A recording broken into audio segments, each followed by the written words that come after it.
Welcome, everyone. My name is Michelle Massey. I am the Director of Public Programs at the Museum of Russian Art. And I'd like to welcome all of you on behalf of the museum to our program today with Dr. Curt Lund. We're going to be exploring and talking through our two artists that are actually on view in the galleries right now, Alexey Brodovitch and E.O. Hoppé. And I'm going to leave more of that information for our presenter, Dr. Curt Lund, today. If you haven't been with us for one of our virtual programs, thank you again for joining us. We are so excited to be able to present this free programming to you all. And we have many programs that we've been presenting throughout the last year and a half that are listed on our website. So you can go back and watch other virtual programs that we've done as well. If you go to exhibitions and programs on our website, timora.org, you'll find our archive listed there. Today's presentation is going to be recorded and added to that list as well. So you can feel free to share this with family and friends after today. And we invite you to be a part of the conversation. If you've not done these Zoom programs before, just look at the bottom of your screen. You'll see the chat function. You can enter any questions you have today through that function and just type it in. The only people that will be able to see your questions are the three of us, Dr. Masha Zavialova, Dr. Curt Lund, and myself. So feel free to share. We will get to those toward the end of our program today. We will probably go just an hour, maybe a little bit over. So know that those questions will get to those about 45 minutes into the program or so. So we're excited to have you be a part of how this conversation goes as well. So with that, we thank you for your support for the Museum of Russian Art. There are many ways for you to add your support. We invite you to come to our galleries if you are local or able to. We have a very safe space, large, and we are excited. It's a really great way, of course, if you can, to be in person with these artworks. We also invite you to become a member of the museum. Membership allows this programming to continue to happen. It brings wonderful exhibitions and programs to our galleries as well. And you know, if you're a member, you get free admission to all of the exhibitions, including many other perks and fun things.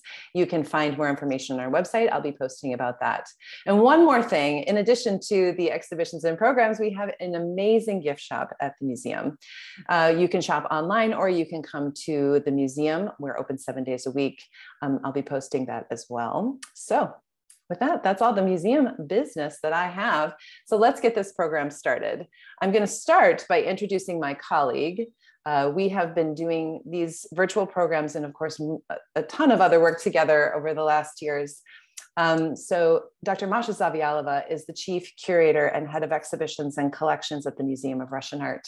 She's been here for well over 13 years and has had her hand and her leadership in so many exhibitions, not just in our galleries, but in the community as well. So please welcome to our program, Dr. Masha Zavialova. Greetings, everyone. And today it is my pleasure to introduce our speaker, Dr. Curt Lund, and just say a couple words about today's event. Dr. Curt Lund is a professor of graphic design at Hamline University, and before that he taught at the U of M. He comes to the field of teaching graphic design with a very rich professional experience. Before he became a professor, he was professionally in the field of graphic design for 15 years.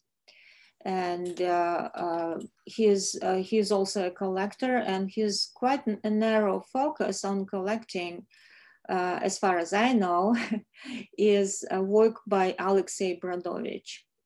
And I knew this name before I met Dr. Lund, but actually I worked in the building where Brodovitch went to school, same building. I passed through the doors of that building for 10 years, and he probably did it for 5 years, but way before, 100 years before. And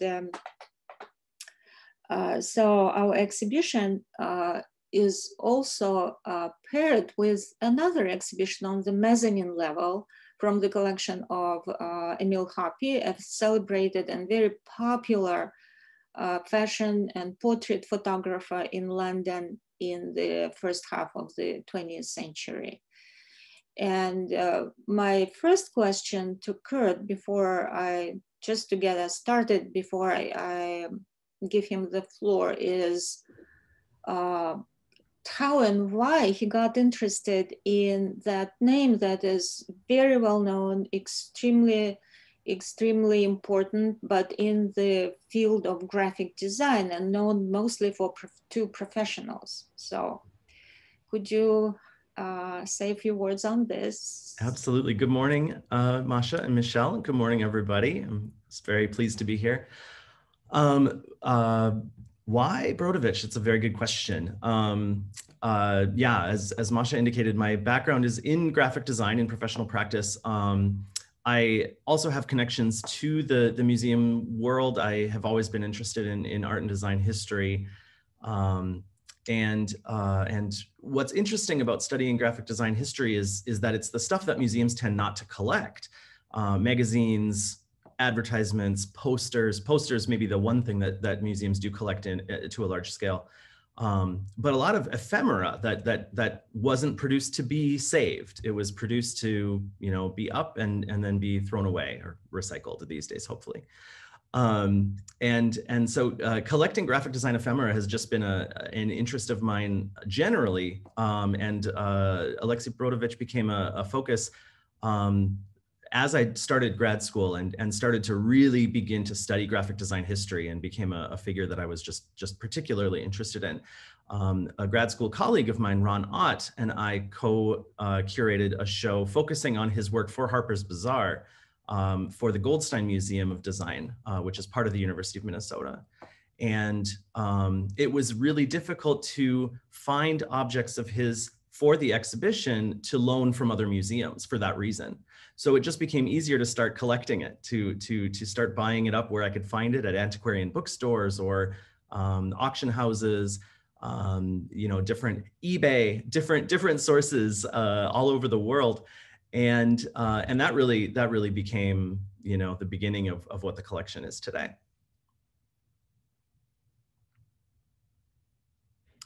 Thank you so much. So I think now it's the time for us to look at some images. I'm really excited about today's presentation.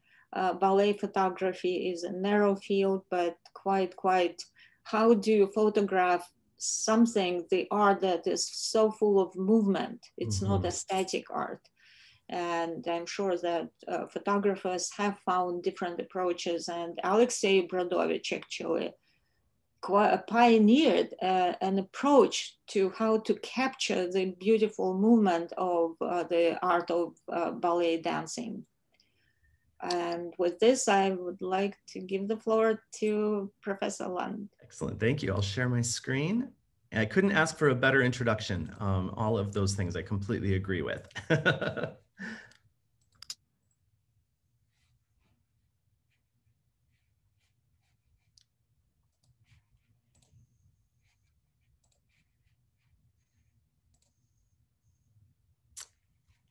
All right.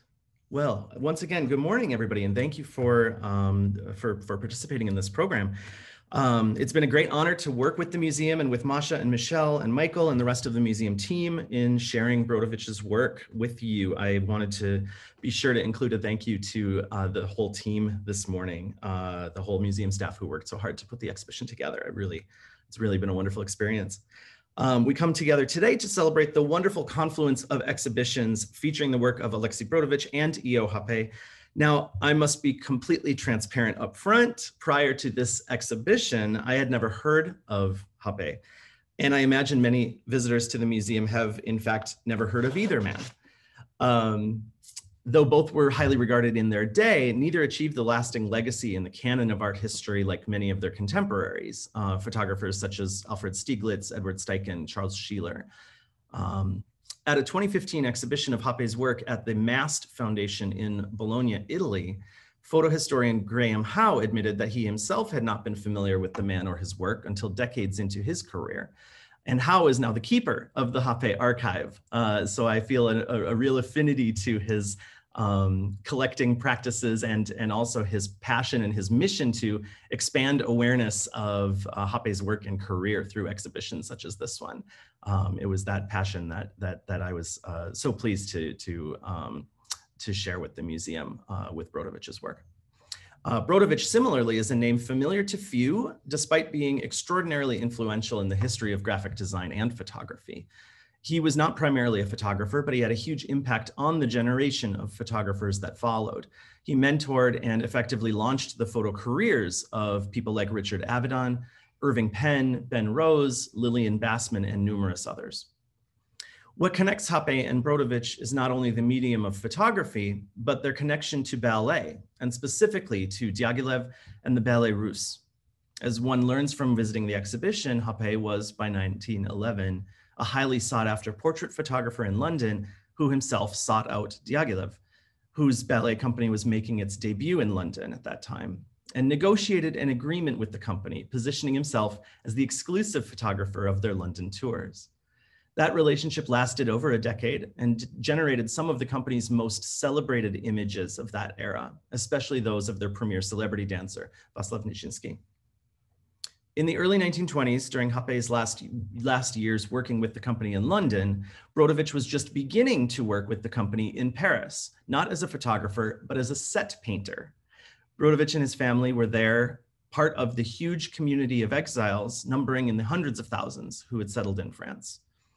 Many of his early artistic opportunities can be traced to interpersonal connections made within that tight-knit Russian exile community, centered along Boulevard du Montparnasse and through the mutual aid association Union des Artistes Russes, the Union of Russian Artists. Social connections led to an invitation from Oreste Allegri, a fellow native of St. Petersburg and former chief decorator for that city's imperial theaters, who had been working with Diaghilev as a set designer and scene painter since the founding of the Ballets Russes in 1909. Exact dates are unknown, but it is most likely that Brodovitch's employ began during the company's preparation for their 1921 season and lasted no more than 2 years. In 1923, the company moved its center of operations from Paris to Monte Carlo, and Brodovitch remained in Paris, where his career as a designer had just begun to take off. Short though his employment was with the company, Brodovitch's relationship with the Ballets Russes would be rekindled a decade later in the United States, and we'll return to that. The two men perfectly represented the two dominant approaches to ballet photography in the early 20th century. First, Hoppé's work represented the more conventional methods of ballet photography at the time. Carefully posed scenes on stage or more often in a studio where the lighting, setting, and background conditions could be more tightly controlled. These photos followed the tradition of studio portraiture, where Hoppé got his start, but with subjects even more painstakingly posed, limbs precisely arranged and extended, poses often reproducing a particular moment of stage performance in the artist's studio. Also noteworthy is Hoppé's attention to an obvious affection for costume. In many shots, the costuming almost becomes a character of its own. The textures, patterns, prints, and extravagant ornamentation. Though the majority of his ballet work was made in the 1910s and 20s, his work remained influential in subsequent decades. Dance Index magazine debuted in 1942, founded and edited by Lincoln Kirstein, who would go on to co-found two ballet companies, the American Ballet and Ballet Society, later rebranded as the New York City Ballet. Many of the magazine's early issues were dedicated to ballet photography, sometimes profiling a specific photographer, at other times acting as a retrospective on a particular performer, such as this March 1943 album of images of Nijinsky, featuring Hoppé's work alongside those that followed him, such as Baron Adolphe de Meyer. De Meyer shot Nijinsky and the Ballets Russes in Paris during the same era that Hoppé was shooting them in London. The men's approaches were parallel, and similarities can be seen in their scene setting and lighting, though in this small comparison study on these particular pages, slight differences can be seen. De Meyer's more dramatic effects in the background perhaps contribute to a more dynamic overall image, but at the same time, they pull attention away from Nijinsky, while Hoppé's more sedate surroundings allow him to remain the undisputed focal point.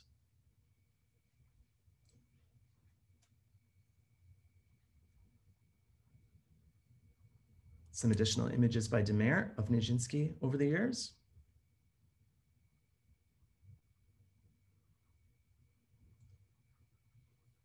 This spread from the same issue is notable in that among the de Meer photos, there is one by a British studio, Elliott and Fry, from 1911. If the claim is true that Hoppé negotiated an exclusive agreement with Diaghilev, this image might represent the last time a different photographer captured an image of Nijinsky or anyone else in the company for at least a decade after in London. Another contemporary to Hoppé and de Meer was Cecil Beaton, whose approach to ballet photography was still rooted in convention, but certainly more theatrical. Shooting on site rather than in a studio allowed him to generate a more immersive, almost cinematic experience for the viewer, and lent his images a more powerful sense of scale.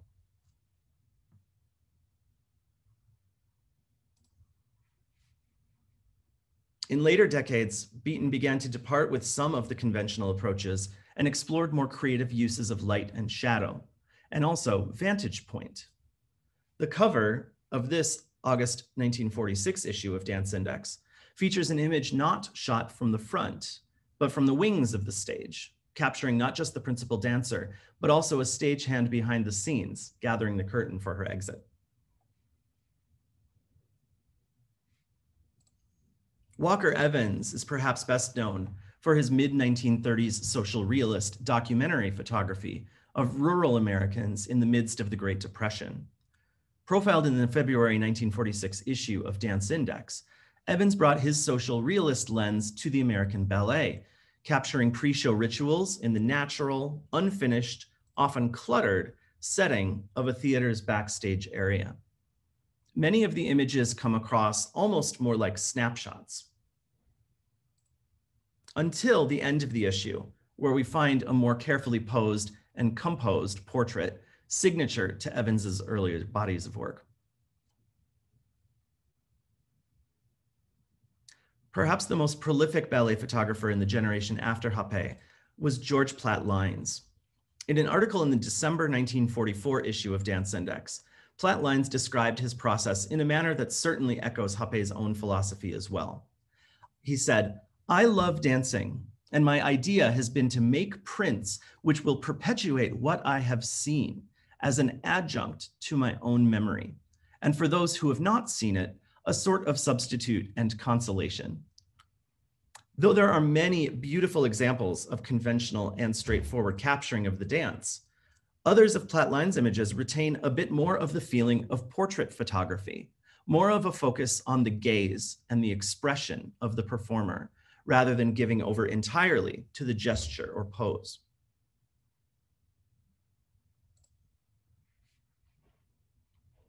Though different in some aspects, one thing all these approaches had in common was their attempt to stop time, to arrest motion. Platt Lynes described his intent, as showing the dancers in motion. What these photos actually captured were the dancers posed in positions stretching for, or perhaps partway through, a certain choreographed moment. These photos do not show the subjects in motion, but rather reveal dance photography's propensity to freeze motion.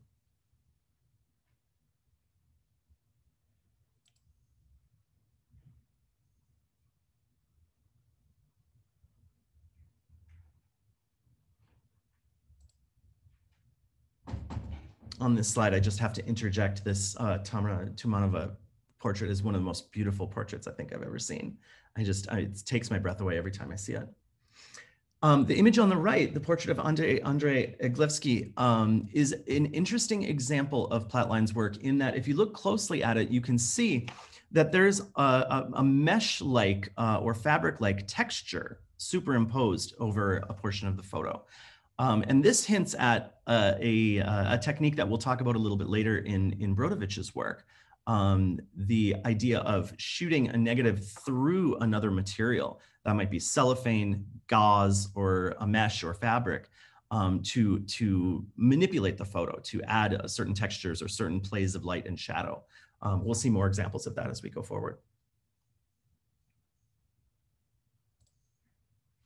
Brodovitch, in contrast, represented the beginning of a less conventional approach to ballet photography. Like Masha said, he was the pioneer of it. Though he explored a wide variety of mediums and techniques while in Paris, Brodovitch was not known to practice photography professionally. He did, however, celebrate the medium's potential in his 1930 essay, What Pleases the Modern Man, which was published in the British journal Commercial Art. This essay elevated the photographic lens alongside other technological advances, giving artists a new vision and a new medium of expression that may give entirely new effects, through which to convey the beauty of the emerging modern aesthetic. We are learning to see and to feel new images, he wrote. New and unexpected possibilities are opened up and a new aesthetic is born.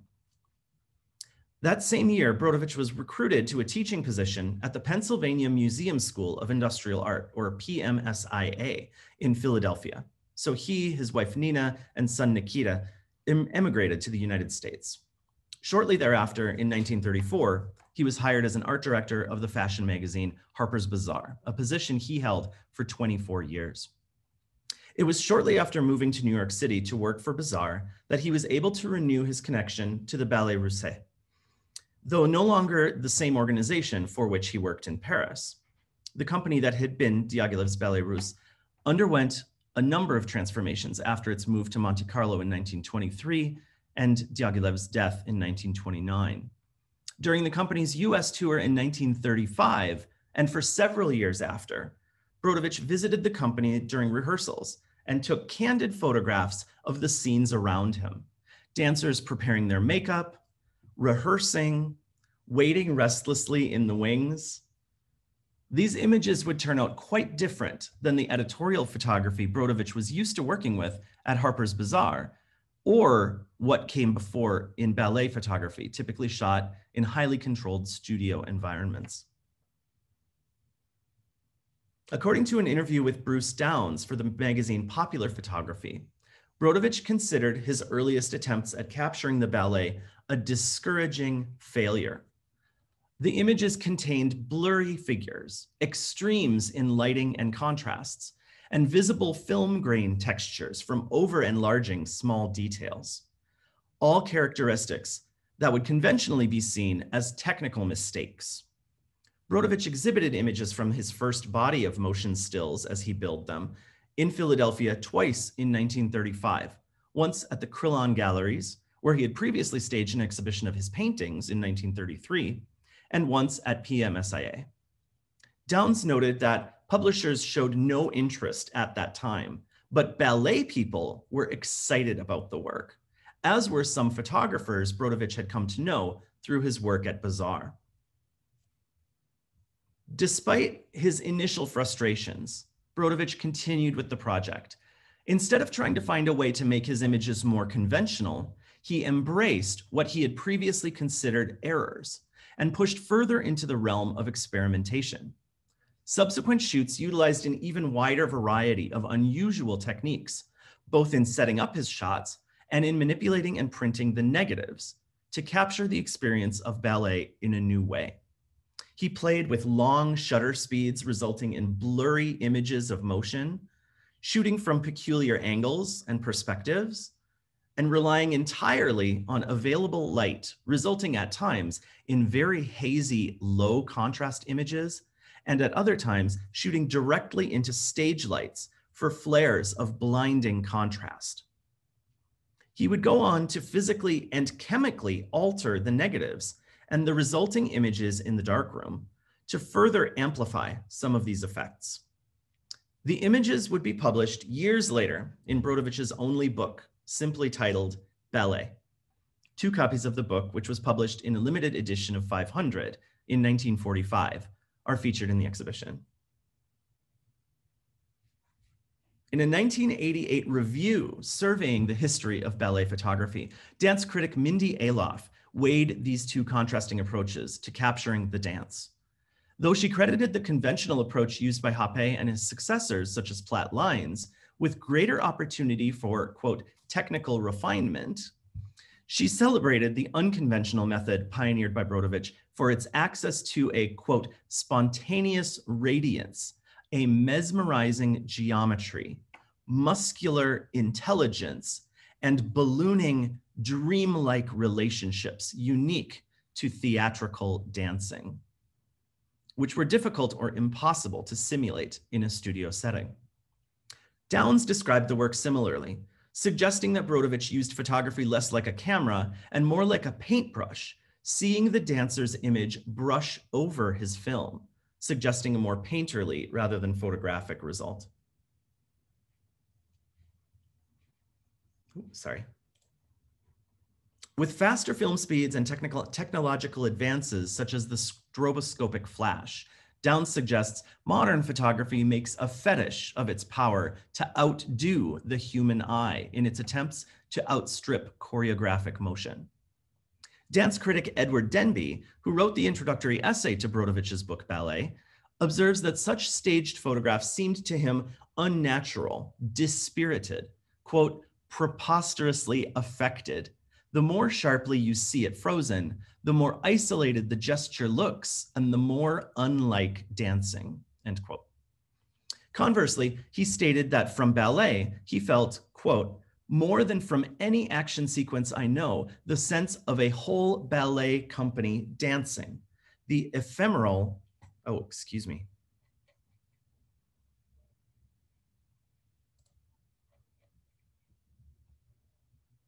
Sorry, my screen jumped.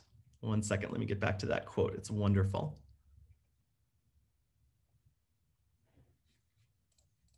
Here we are. I'll repeat that part. He stated that from ballet, he felt, quote, more than from any action sequence I know, the sense of a whole ballet company dancing, the ephemeral stage atmosphere. Despite Brodovitch referring to his earlier images as motion stills, it seemed that his intent was quite different from those trying to freeze time in their images. In his review of Ballet, Downes echoed Denby's appreciation of that intent, noting Brodovitch's photos seemed, quote, more interested in the fluidity than the sculpture, in the dance than the dancers, and observing a similar connection as Denby to the sensation of dancing found within the imagery, with Brodovitch's use of slow shutter speeds. Quote, the result is blur, but since ballet dancers move rhythmically, the tracings that they make on the film are themselves graceful and rhythmic, resembling the after images of memory. It wasn't until 1945 that Brodovitch found a publisher interested in producing his book. J.J. Augustin, a European publishing company with roots back to 1632 that was just breaking into the US market. Their New York branch had only been established in 1936, and the company was interested in making a name for itself in the US for niche, limited edition projects in the fields of art, architecture, music, geography, and cultural studies. Brodovitch's relationship with the publisher did not begin with ballet. He was commissioned to design dust jackets for 2 of their photo books, both by Harper's Bazaar contributors, George Hoyningen-Huene in 1943 and André Kertész in 1945. It's likely Brodovitch lobbied for his book while working on these commissions. I'm going to scroll through some additional images from the book. And here's the book cover, the jacket itself, again, published in 1945. André Kertész as well had built a body of ballet photography, working mainly in a conventional approach, though with some elements of social realism, similar to Walker Evans. I have just a few images of Kertész. Beautiful shots. 1937-38. Once contracted by the publisher, Brodovitch recruited Herman Landshoff, another Harper's Bazaar contributor, to help him produce the master prints for book production. The book itself would be printed by gravure reproduction, as well as making prints to sell as individual photographs. Landshoff, like Brodovitch, was in exile. He had arrived in the US in 1942 after first fleeing Germany, then Nazi-occupied France. He credited ballet as among the earliest efforts to free photography from the by then already sterile needle sharpness at the time, which was the official Orthodox credo. He says, it was Brodovitch who first created a true and usable language to express motion and speed with the camera. What we see on the screen now are the introductory pages. The book is organized by production, by the ballet performance. And as an introduction to each ballet, Brodovitch designed and typeset a title page, all in different styles.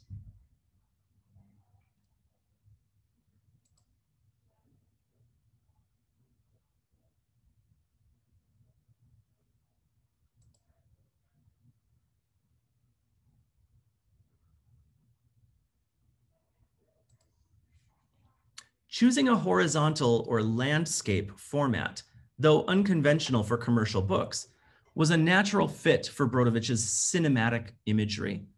Michel Mangois describes the images in ballet as, quote, like frames lifted from an imaginary film, end quote. The exaggerated width also allowed for interesting combinations of images. Another practice Brodovitch became known for at Harper's Bazaar was the consideration of the two-page spread, thinking of the two facing pages of a book or magazine as one continuous design, building relationships between the pages and across what we refer to as the gutter. Similar two-page spreads, several two-page spreads give the illusion of one continuous panoramic image, thanks to clever choices in terms of selection of images, placement, mirroring, and cropping.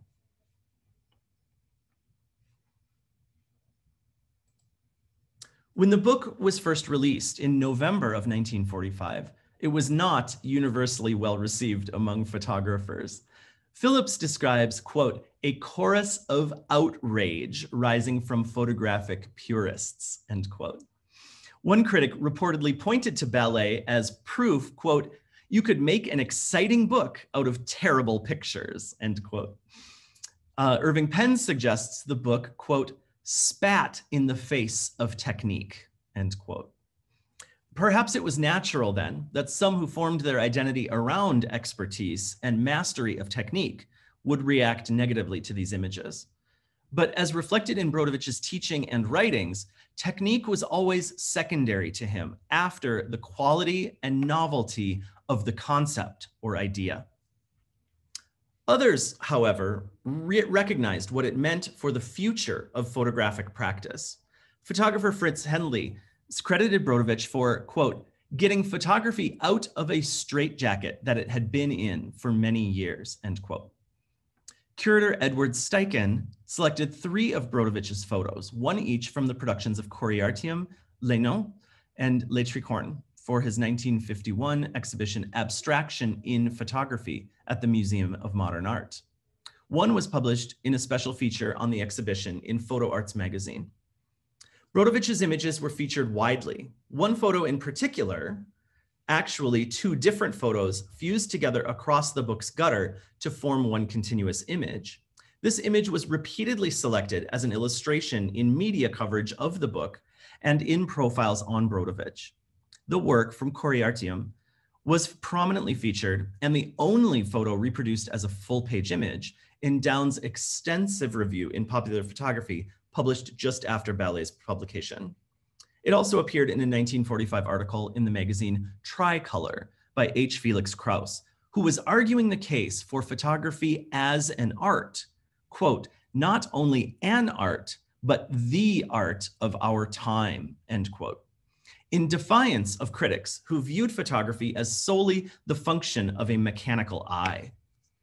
In later years, the same image would be reproduced in the magazines Infinity, Camera, and American Photographer, and in perhaps its most prominent use, reproduced on the dust jacket of a 2016 reissue of Ballet by Errata Editions, a complete spread for spread reproduction at approximately 60% scale of the 1945 edition. Ballet stayed in the public eye in one form or another for decades. In 1965, to commemorate the book's 20th anniversary, Irving Penn designed and published a graphic impression, terminology from Penn's time as Brodovitch's student in Philadelphia, of the book in the journal Infinity. Penn's accompanying text celebrates ballet as, quote, an exercise in anti-technique, end quote, and lauded Brodovitch for his defiance of camera convention. Vinzaletti notes that despite its small press run, ballet had enormous impact among the design and photo cognoscenti. No wonder, more than half a century later, the book still looks radical, still feels exciting.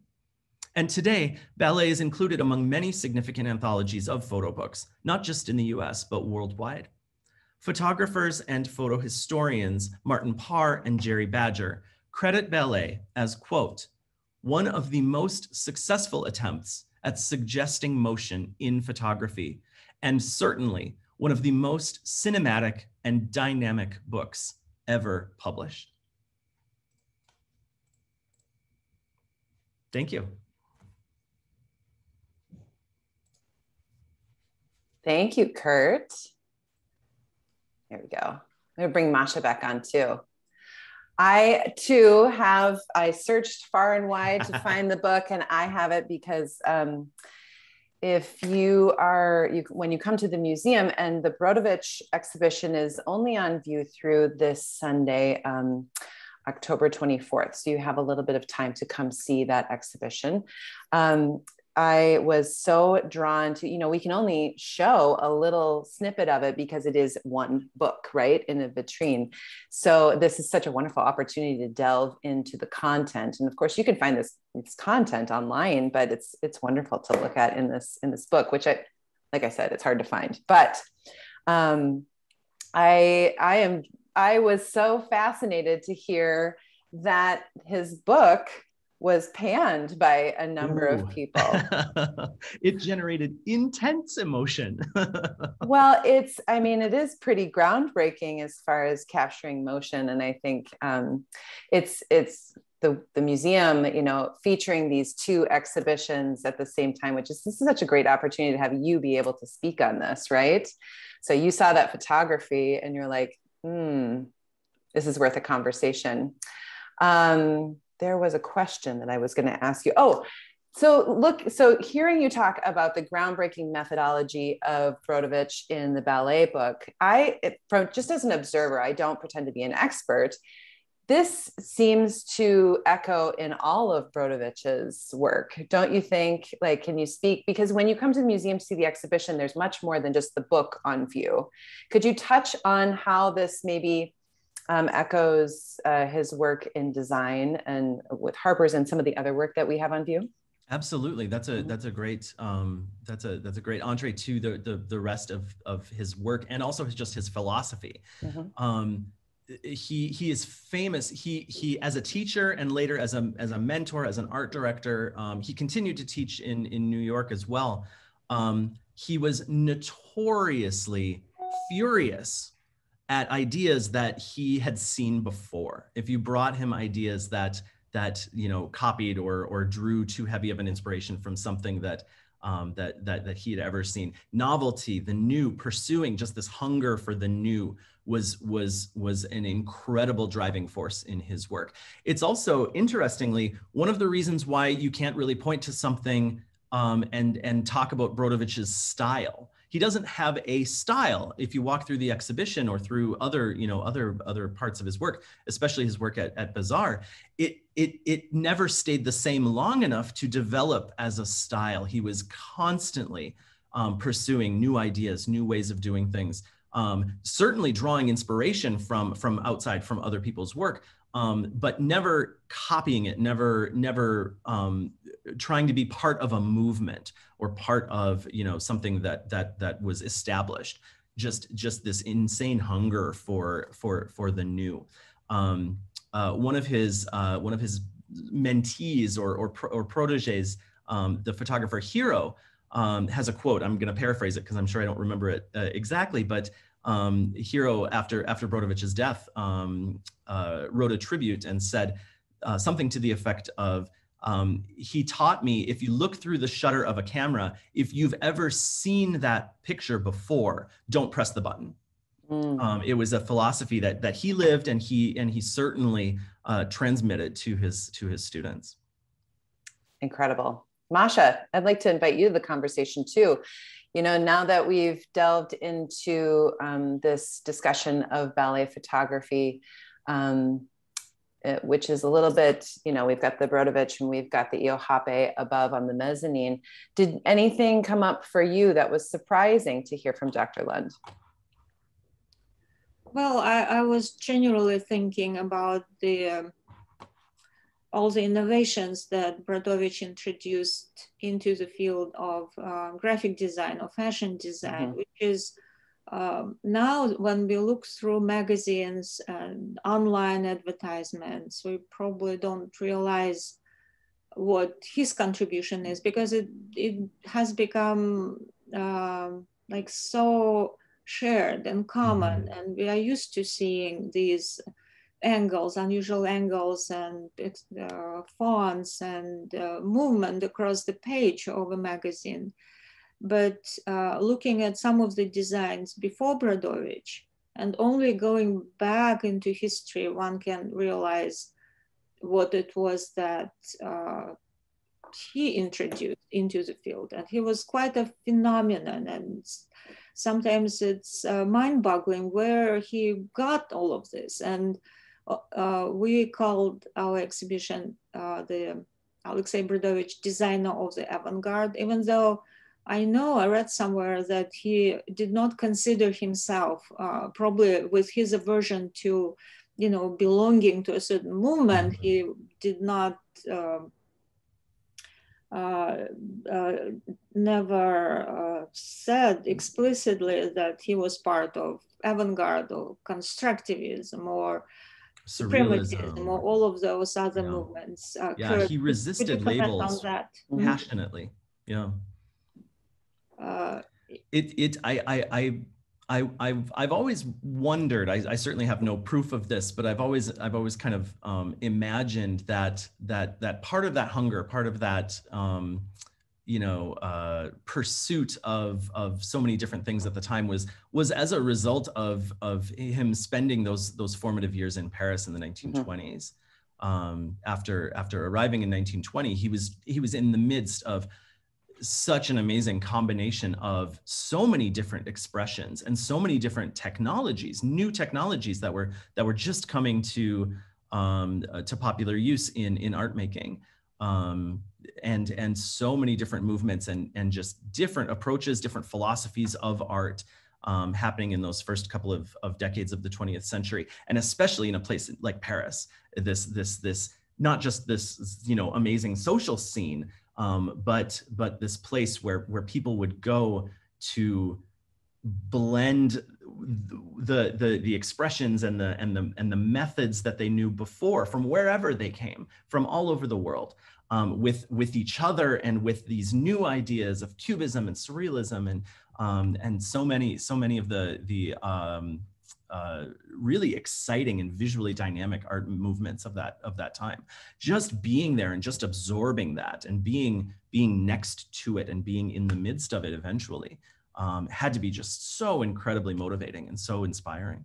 I imagine that his time in Paris in the 1920s was incredible for a number of reasons, right? So wasn't he a part of a company of artists? I remember I did some of the narration for the audio tour. Wasn't there a gathering of Russian artists in Paris during that time? Yes, absolutely. The Union of Russian Artists was an organization by and for Russian exiled artists, but also Russian artists who had come to Paris before the revolution. They weren't necessarily exiled. They chose to move to Paris or traveled back and forth between Paris and Russia. Who wouldn't, right? Right. And also active in that group were other artists who weren't Russian, but were really interested in, again, the methods and the imagery coming out of that group with artists such as Pablo Picasso, Robert and Sonia Delaunay, all of these other artists that were just interested and in social connection, but also in, again, kind of the wash of inspiration of sharing in each other's aesthetics. And that organization was certainly one of the ways that Brodovitch began to make those connections, to find those opportunities to join the crew of the Ballets Russes, and also other opportunities that led to his career building, opportunities to produce work at the 1925 International Exposition, where sort of most famously, that's where we get the term Art Deco. That aesthetic sort of emerging at that time, but also decorating and doing branding and interior decorations for restaurants and department stores. The very typical kind of graphic design work that you still see people pursuing today. But that organization was certainly central to him making his initial connections into the field, as well as gave him the opportunity to create the beautiful poster, the Bal Banal from 1924, that is on display in the exhibition as well. I love that. Yeah. Masha, were you going to say something? Yeah, I would like to give credit to his Russian origin, because he was, he went to school and he spent his young years, and he was born in 1898, if I'm not mistaken.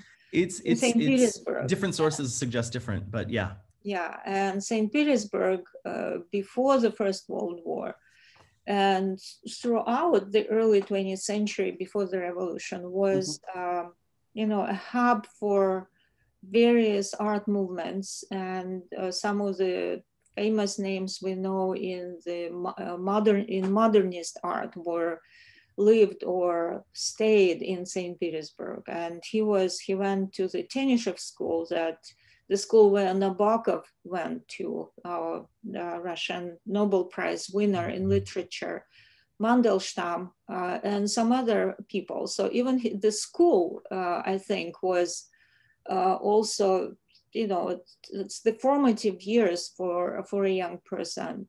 And that school was full of people, not just students, but also teachers who inspired their students to be open to all kinds of new things. And just the atmosphere of the Russian capital, and St. Petersburg was the capital of Imperial Russia at that time. I think that gave him an impetus. And that's why when he arrived in Paris, he was ready and open to become part of that artistic milieu that was experimental, and where innovation was the thing, the key. You had to be on the cutting edge of everything. So, absolutely agree.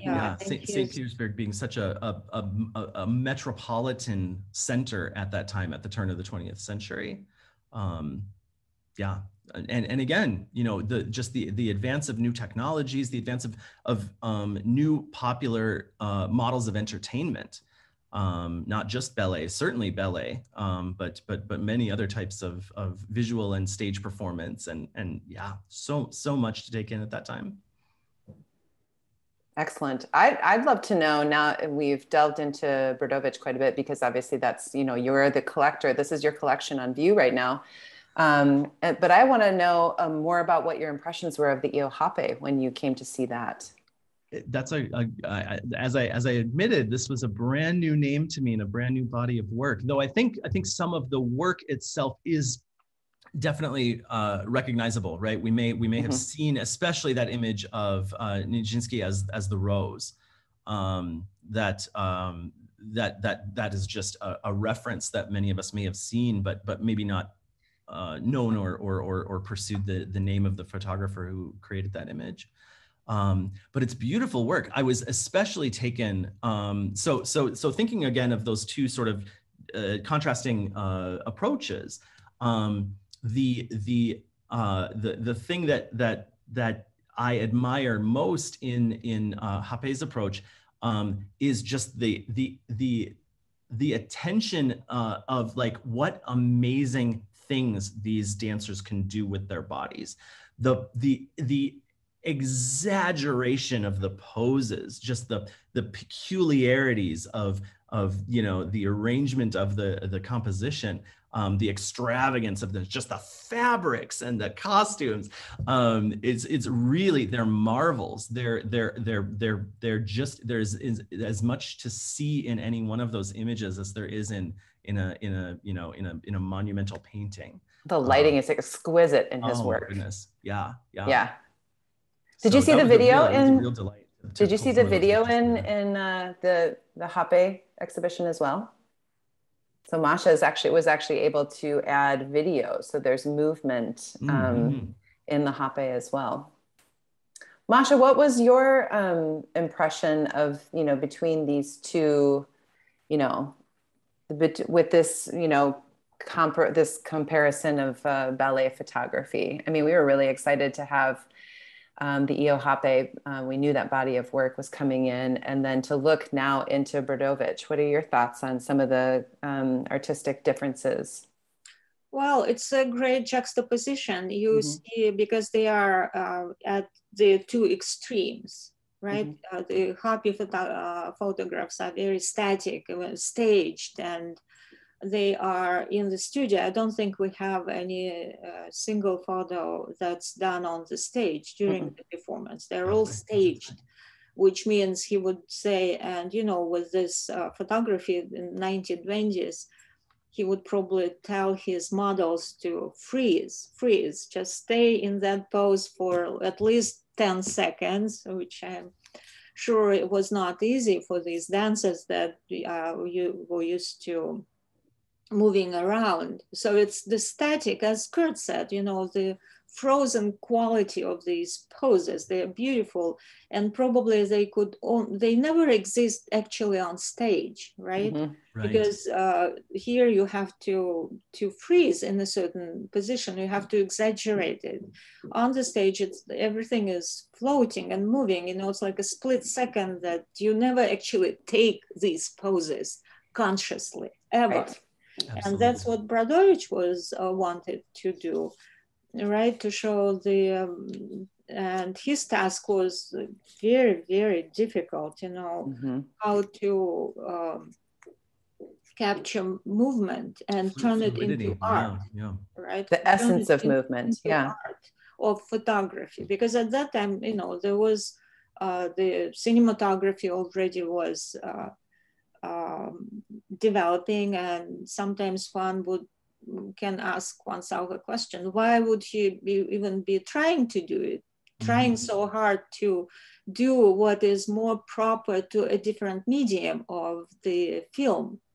But he would try to do it in photography and create the art of it. These photographs are just beautiful by themselves, even when you don't care for ballet and you don't quite see what it is exactly in these photographs, what kind of bodies, what they do. But, you know, these feathery images of, you see the movement, they're beautiful. They could just be enjoyed as they are, regardless of whether it's ballet photography or not. So it's almost like two different goals that these photographers had, which is a great, great comparison, you know, because if they were similar, different, but somewhat similar, that would be just the extension of one and the same thing. And they are so, so opposite of what they were trying to achieve. I think that I find fascinating. Absolutely. Yeah, it's such a wonderful, you use the perfect word, the juxtaposition between the two.